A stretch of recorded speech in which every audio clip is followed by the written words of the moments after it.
and fellow riders.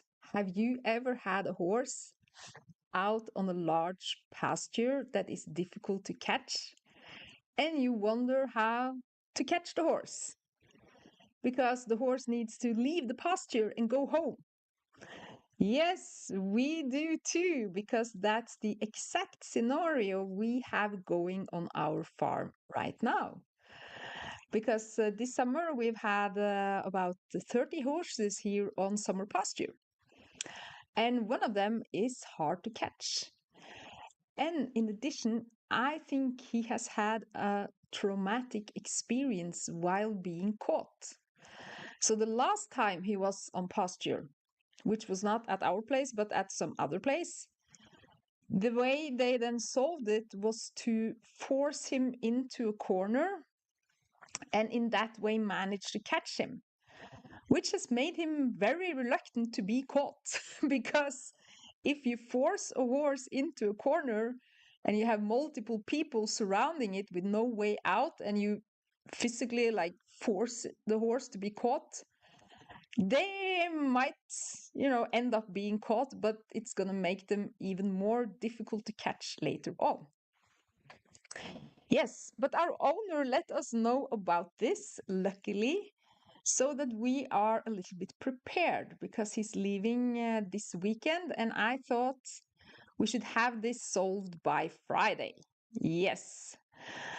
And if you are here, let me know in the comments if you ever had a horse that is hard to catch, whether it's due to a traumatic experience or something else.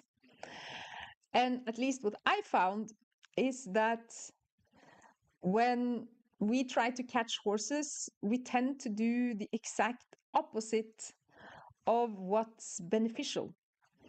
So, for instance, when the horse runs off, we tend to stop and go like, what the heck? And when the horse is standing still, we tend to seize the opportunity to catch the horse. Well, what I'm trying now with this particular horse is to do the exact opposite.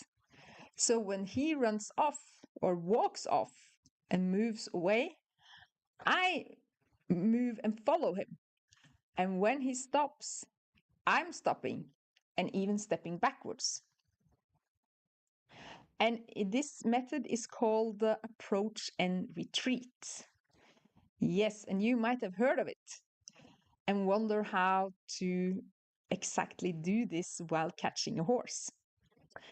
And you are then in great luck because I am actually video recording the whole thing from the first attempt to the second, and tomorrow will be the third.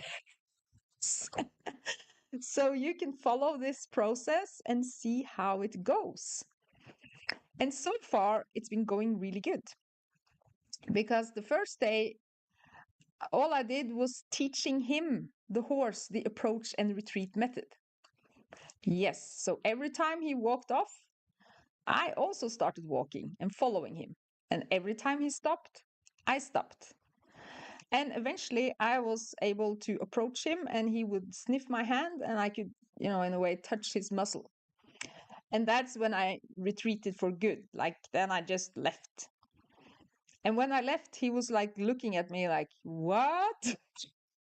And I thought, okay, let him think about it and see what happens tomorrow.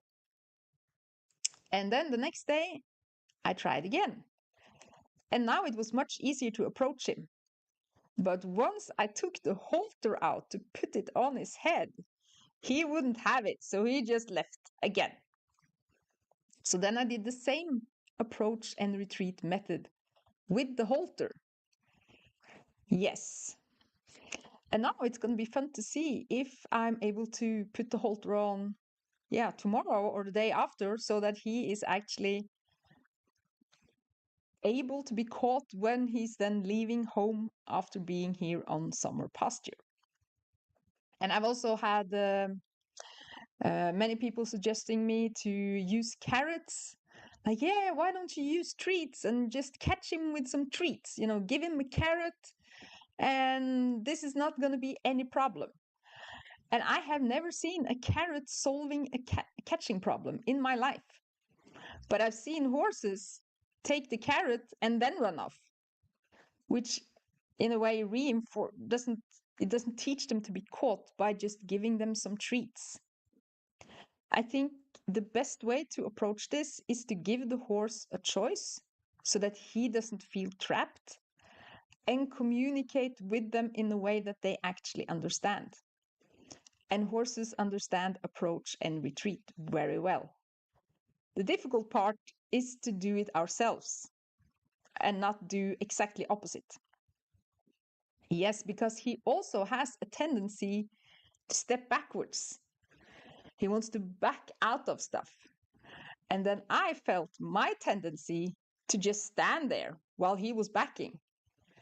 That's not a good strategy, because then I am retreating on his backing. So when he backs off, backs away from me, I follow. And when he stops backing, I stop. And I did this a couple of times. And after that, he just stopped backing away. But he has clearly learned that the going backwards solves, like gives a release. And I also clearly felt in my intuition and in my body that when he backed away, I wanted to, give him some space, and was like, oh, maybe I've done too much. But I just followed him when he went backwards. And if he had wandered off, I would just wander after. And if he had ran off, I would eventually have caught up with him. But the problem with the scenario is that this is a large pasture.